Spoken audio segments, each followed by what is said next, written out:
Awesome. All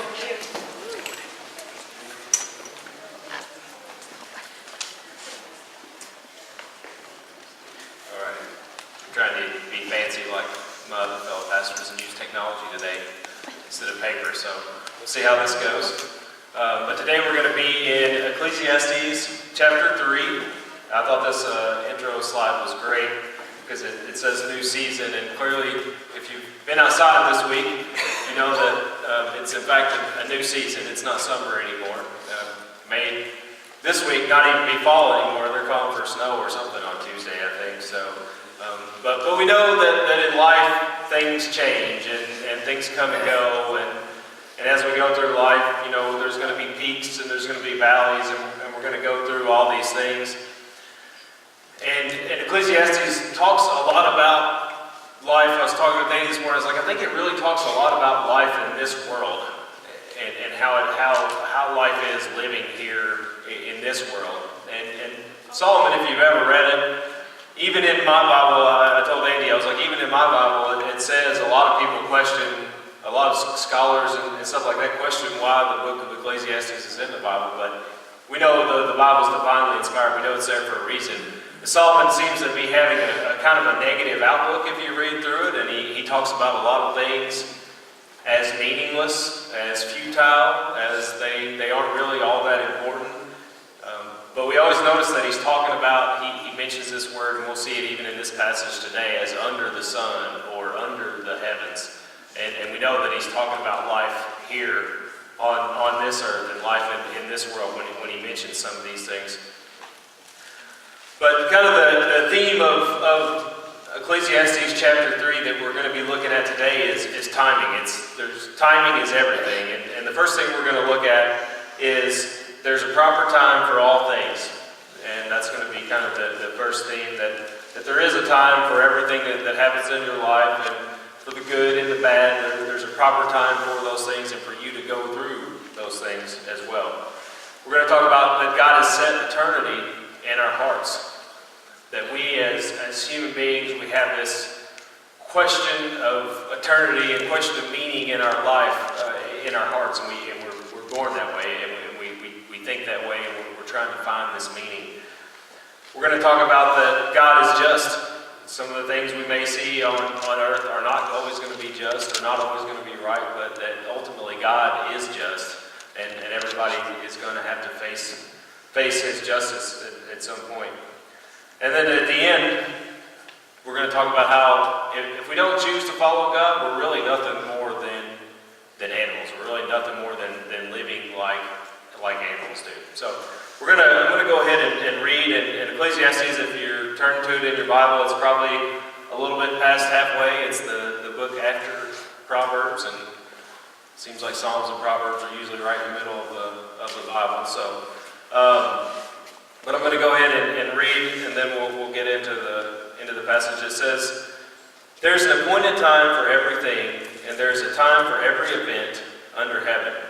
A time to give birth and a time to die, a time to plant and a time to uproot what is planted, a time to kill and a time to heal, a time to tear down and a time to build up, a time to weep and a time to laugh, a time to mourn and a time to dance, a time to throw stones and a time to gather stones, a time to embrace and a time to shun embracing, a time to search and a time to give up as lost, a time to keep and a time to throw away, a time to tear apart and a time to sew together, a time to be silent and a time to speak, a time to love and a time to hate, a time for war and a time for peace.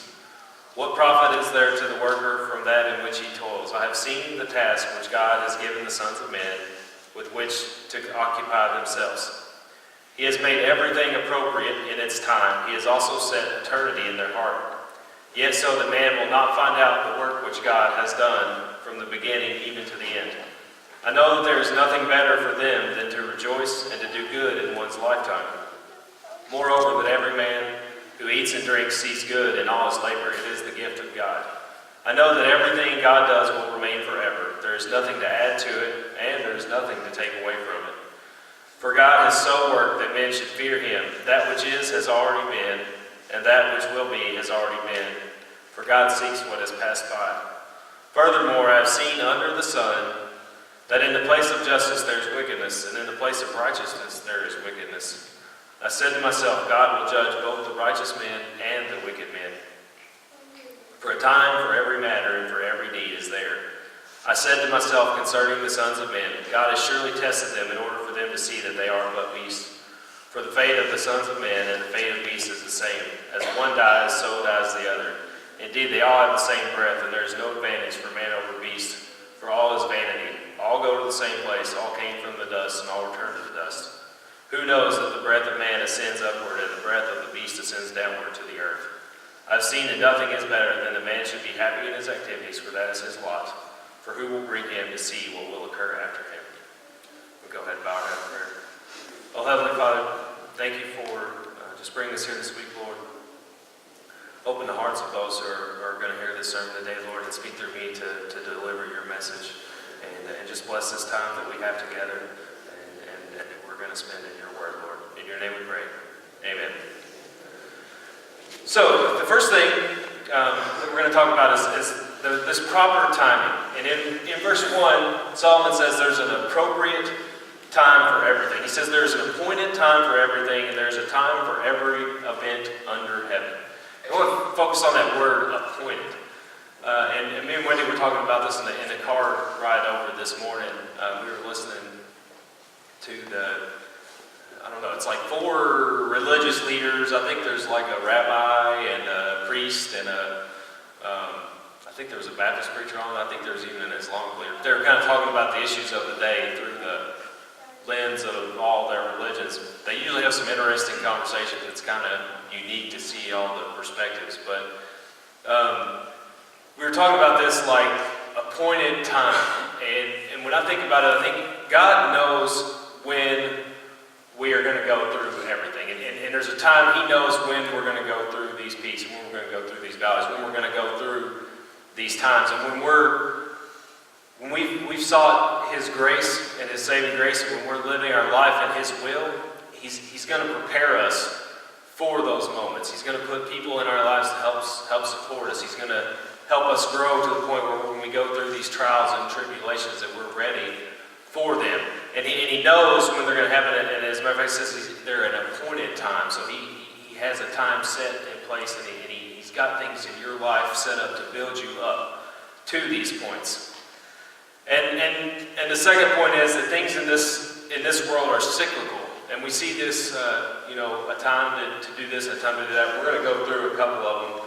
And when I first read this, I don't know if anybody else heard it while I was reading it, but that song from the 70s, it's like, yeah, I don't know.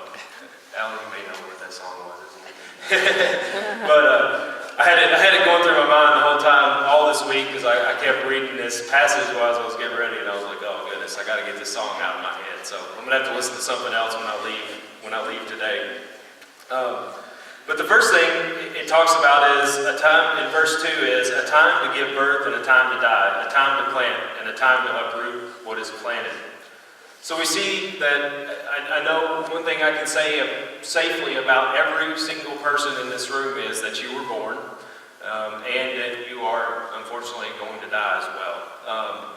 But God knows. He knows when you were going to be born, and He not only knows, but He appointed that time. So while you may have been an accident to your mother and father, you were not an accident in God's eyes. Amen. He knew when you were coming, right, Jeff? Amen. And He prepared a place on this earth for you, and He had a special goal in mind for your life and a special path for you to follow. But He also knows when your life's going to end. And unfortunately, I know we don't like to think about that. All of our lives will end at some point. And we have to keep that in mind as we focus on eternity as well. And we'll get to that. But there's also a time to plant and a time to uproot what is planted. And we talk about this right now. There's a certain time where you plant your crops if you're a farmer. And there's a certain time where you harvest those crops.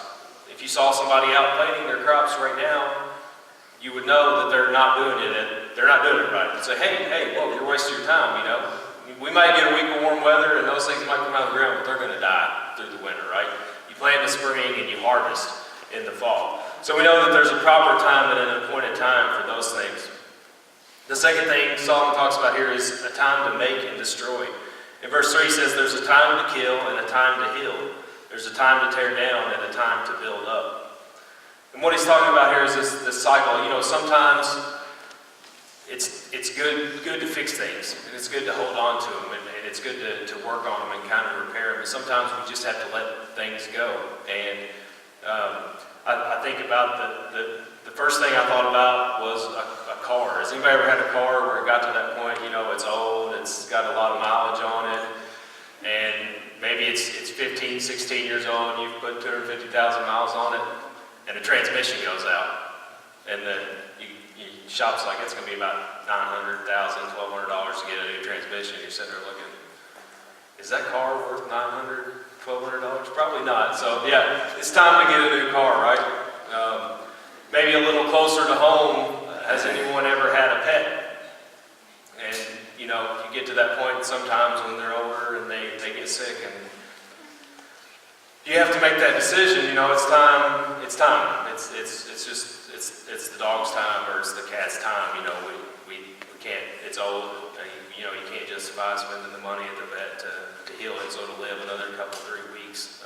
But there's a time for those things, and those things are appointed. But he says there's a time to weep. In verse 4, a time to weep and a time to laugh, a time to mourn and a time to dance. And we know we've all gone through these cycles. You've dealt with sick relatives, you've dealt with family and friends who have passed away, and you've come together with other friends and family, and you've mourned, and you've probably cried, and we've gone through those kind of valleys of life where things are rough. But then we have those peaks of life. Maybe it's the birth of a child, a grandchild. Maybe it's a family member getting married, or maybe somebody graduating high school or graduating college, or maybe it's a 25th anniversary or a 50th anniversary, or one of these things, and everybody gets together and you just have a great time. You laugh and you enjoy each other's company. Maybe I always think at a wedding, one of my favorite things to do is dance. Now, you may not think I'm much of a dancer, and you'd be right, I'm not much of a dancer. But I like to dance, because dancing's fun, and Wendy will get out and cut a rug with me a little bit, but it's fun, you have fun at these times. And just like we have those moments where we're sad, we have these great moments where we're together and we're rejoicing with each other, and we're enjoying each other's company, and we're having a good time, and we're celebrating what's going on in our lives. And then verse 6, it says, a time where things are valuable. I couldn't really think of a good way to say this, but I guess a time when things are valuable and a time when things are worthless. He says there's a time to search and a time to give up is lost, a time to keep and a time to throw away. We've seen these cycles with our things, our possessions sometimes. When I was in 2001, my mom and dad got me this 36-inch TV for Christmas. And I brought it home. I brought it back to my apartment here that I lived with a couple of my buddies. And man, this thing, did anybody ever have to move an old tube TV? Okay, yeah. Old tube TVs, those suckers are heavy. If you never had the pleasure of carrying one, just be glad we have LCD TVs now. But I kind of carried this thing up the steps, and it was so heavy when I set it down, like where the weight was on my fingers. When I pulled my hand off, my fingers started bleeding. It's how heavy this thing was. It was that heavy, yeah. And but we had this TV, and it was on a table, and it was like 36 inches, and it was awesome because we were like, hey, now 4 of us can play Halo, and we can all. We're not looking at a little box this big. We're looking at a box that's like this big, and we thought we were highfalutin and we were ready to go. And those same TVs right now, you can pick one up for free in any neighborhood's junk day, because they'll be setting out. If a neighborhood has a junk day, somebody's going to set one of those things out by the curb, and you can just go walk by and pick one up. Wendy brought one back to our house one day, and I was like, honey, what are we going to do with this TV? She's like, well, I don't know, it was just sitting there, it was free. And I was like, well, yeah, but we don't need it. But those things at one time, it was great value, but now it's kind of like, well, I don't want that thing. thing. That's just a big old giant paperweight nowadays. I want me a little flat TV with a better picture that doesn't weigh nothing that I can carry by myself. Or at one time in the 80s, if you had a cell phone, I mean, you were big time. Now you had to carry it around in a briefcase. But if you had one of those, everybody knew you were hot stuff. And I saw a show the other day, and they said they were talking about in New York City, like somebody brought one of those things into Pawn Stars, into the pawn shop on Pawn Stars. And Rick was saying, he goes, at one time in New York City, if you had one of these, that was how people knew you were a mover and a shaker. How they knew you were making money was you had one of these phone cases. But I think about it now we've got these little tiny phones that have more computing power than like a mainframe computer had at that day and age. And it's kind of, things change. Nobody wants to carry around their phone in a briefcase now. That's not cool. But everybody in here has a phone that can do basically anything that your personal computer can do, So a phone's not even really a status symbol anymore. So, but these things kind of they have great value to us, and then, later they're not so valuable. And we see that cycle with things and with possessions. And he goes through a couple of other things. He talks about love and hate, a time to love, a time to hate. We know that there's a time where we love each other, and there's things in this world that we are to hate, evil, sin, among other things. He says there's a time for war and a time for peace. And I know, I could ask everybody in here about what they think about war and what they think about peace, and I would probably get 100 different opinions. But we know that there's times where you have to stand up and you have to go fight. And I could go back and I would say, one time we would all agree on it is probably like World War II. And I think about, you think about the world and the build-up and all this stuff that Hitler's doing. And, it's like the world had to answer that. And we had to do something about that, And there's a time where those things have to take place. But there's also time where we need to live in peace with each other. And we maybe don't need to fight, and we need to figure out better ways to do those things too. So there's time for war, and there's a time for peace. And of course, this last one is one that I probably need to work on, is a time to speak and a time to be silent. I have a tendency to speak when I should be more silent, and sometimes a tendency to not to be silent when I should speak. I think I say a lot of things I probably shouldn't have said, and I regret, and I have to pull my foot out of my mouth. But there's also times where I may have an opportunity to share the gospel, and I don't. I keep my mouth shut, or I don't say something. So there's a time to speak and a time to be silent here. And I think this is just a good reminder that life's not all roses, but it's not all bad either. They're cyclical things. You're going to go through these cycles, and you're going to go through these ups and downs. But we have an answer for all of those cycles. And the next thing he talks about is eternity. And he says God has set eternity in our hearts. In verse 11, he says he has made everything appropriate in its time. He has also set eternity in their heart. And what does that mean? What does that mean that we have eternity in our heart? I think what it's saying is that every person is born with this question of why. Why do I exist? What is my meaning? And we know as Christians that we exist to please God, and when we step outside of His bounds, that's called sin, and we try not to do that, and we can get back in His grace through Jesus Christ. But even if you look outside of Christians and outside of people in the church, I think you'll see that those people, those non-believers, even those atheists and whatnot, that they have that same question in their hearts. That they're also oftentimes seeking an answer to that why. Now, they're not seeking God out as the answer, but they have that question in their hearts as well. They have that eternal question of why do we exist? And I think sometimes, you see they're looking and all these things, and, maybe it's, my favorite is on the History Channel, the Aliens guy. Has anybody seen the Aliens guy? He thinks it's aliens. But that's why we exist, is because aliens brought us. But, people have these questions, even non-believers, even atheists, they have these questions about why do we exist? Why do we exist? What's my meaning? And how can I find more meaning for my life? And how can I do these things? And often if you've ever read a self-help book, even secular ones, they hit on the same themes that Jesus talked about. And they cover them, but they say them in a way that doesn't include God. And I think that this is not something that we should be discouraged by. I don't think we should be discouraged by this. I think it's actually a chance for us to go out and get our foot in the door with people who are non-believers.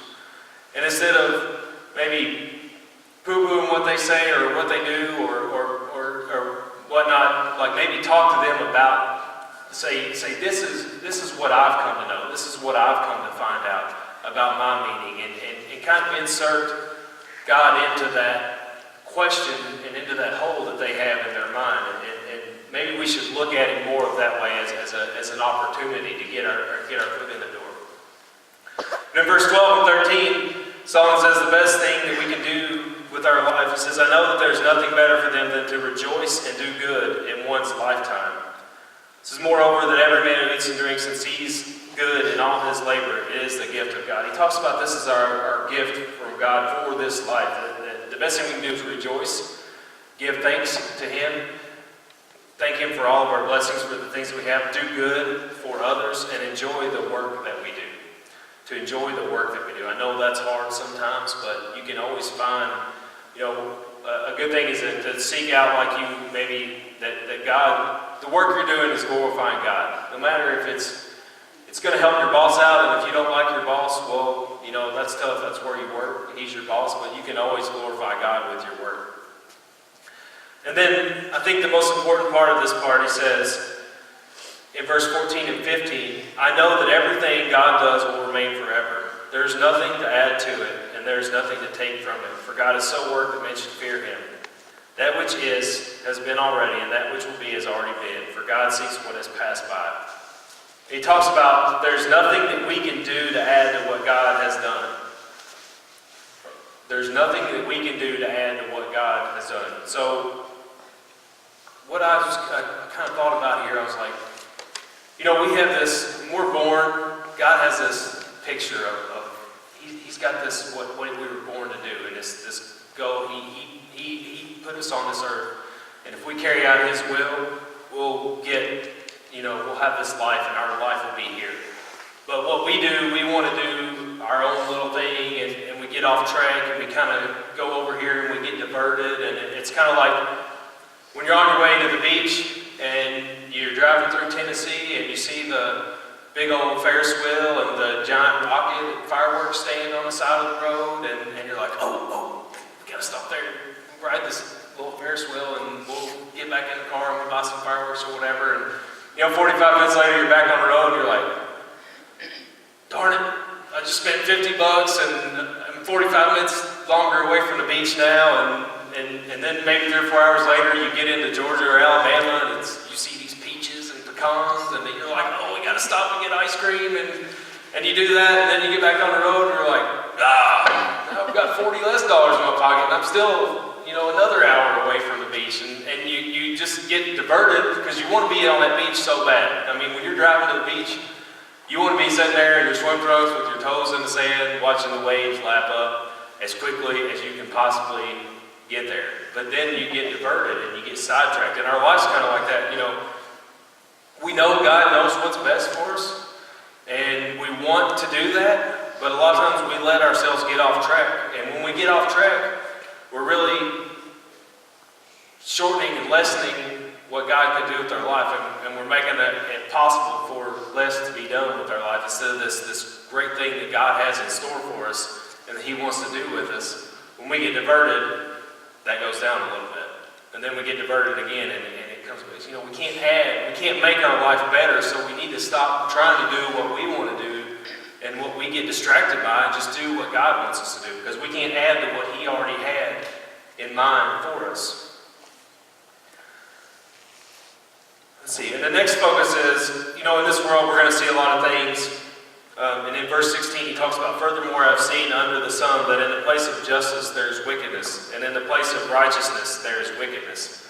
If you read Ecclesiastes, you're going to see this message over and over and over again. Like, a lot of times, there's evil people or wicked people or people that aren't really doing things the right way, that are seemingly being rewarded, and there's people that are doing good that aren't being rewarded. And he talks about this, and I think it brings into focus what we see, what we think of as being rewarded sometimes as really a very worldly focus. You know, we see people, and we say, why do they have so much? But what we're really looking at is that they have a lot of money, or they have a lot of power, or they have a lot of house, or they have a lot of car, or a car that will go really fast. Maybe not a big car, but one that goes fast. But, you know, and we see and we say, well, why has God given that person all that stuff? And you know, we've got this other person that's out there, you know, doing all this.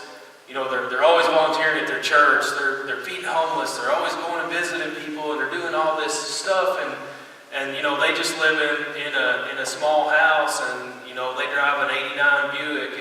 And why is that? And I think we're focusing too much on, God doesn't really care what kind of car we have. He probably cares if we have reliable transportation and if we can get around and do what we need to do. He doesn't really care how big our house is. Those aren't really His rewards. Those aren't the kind of blessings He deals in. What He deals in are family, friends, relationship, love in your life, children, grandparents, parents. Those are the things that God does in our needs and in the extra blessings that we have. You know, I read it was Jim Carrey. He had this quote, and it was in one of the commentaries. And Jim Carrey said, you know, everybody know who Jim Carrey is? Yeah. He said, I really wish everybody could become rich and famous so they could see that it's not the answer. He said, I really wish everybody could become rich and famous so they could see that it's not the answer. A big house, a fast car, all this other stuff, that's not really going to make you any happier. And there's, if you read research, there's study after study after study after study, and they all say that whether you are filthy, rich, or dirt poor, really has no bearing on your happiness. It doesn't increase your likelihood of being happy, and it doesn't decrease your likelihood of being happy. There's two things that will increase or decrease your likelihood of being happy. Statistically, this is studies across the world in every country. There's two things. One of them is being married, and the other is having a religious relationship with God. Now, it's not just Christian, but it is having a spiritual relationship. So those two things are the only things that will increase your happiness. It's not money, it's not cars, it's not TVs or any of those things, or being the man at work. And so when we see those things, you know, a lot of times Solomon's going to say those things are meaningless. It doesn't matter how high you climb the ladder at your job. It doesn't matter how big your house is, because we can't take any of that stuff with us. Jesus told us, build up your treasures in heaven, not your treasures on earth. And what are your treasures in heaven? Those are bringing other people with you. How many people are you going to bring with you to heaven? How many people are going to be in heaven because you talked to them about Jesus, because you introduced them to the gospel, because you started their relationship with God? And in verse 17, it says, I said to myself, God will judge both the righteous man and the wicked man, for a time, for every matter, and for every deed is there. And we know this is true. You know, just like we know everybody in here was born, we know everybody is going to die. And we know that when we die, we're going to face that judgment. And the actions that we took, the things we did on this earth, are going to be laid out before God. But in John 16, verse 33, Jesus says, these things I have spoken to you so that in me you may have peace. He says, in the world you're going to have tribulation, but take courage, I have overcome the world. So just because things are kind of tough here, and we don't always have an easy go of it, that doesn't mean that God's not here. It doesn't mean that Jesus didn't do his salvation on the cross. What it means is that it just means we're here in this world. This world's tough, and it's not always going to be fair, especially in terms of worldly gain and in terms of worldly things. Not everybody's going to be rewarded equally. But when we trust in Jesus as our Savior, when we come to that final day, when we come to that judgment, we're going to be forgiven. And those that have not will not. And then the last part, Solomon talks about, he talks about living, what he's talking about is living without God. And the first thing he does is he compares life to living like beasts. In verse 18 and 19 it says, I said to myself concerning the sons of men, God has surely tested them in order for them to see that they are but beasts. For the fate of the sons of men and the fate of beasts is the same. Think about what he's saying there. Does anybody know, how does an animal live? What would we say like a wild animal lives? Instinct, right. It's instinctual. It's very instinctual life. It's whatever I'm going to do right now for me to survive. And the next thing I'm going to do is going to be whatever's best for me right now. And when we are living outside of God's will, we are living like that. And I think you can see it around you in this world all the time. There's plenty of examples of people that live like that. It's whatever is in front of me right now, I'm going to do whatever is best for me. The decision I'm going to make is what's best for me right now, right this instant. What's going to bring me the most pleasure right now? What's going to bring me the most gain right now? And when we live like that, when we're living without God, we are nothing more than beasts. And he says in 19, to close it out, as he says, indeed, they all have the same breath, and there is no advantage for man over beast, for all is vanity. And in some translations it says futility. And that's the same thing. I talk about all this stuff, all this worldly gain. You can have everything in the world, but it doesn't mean anything.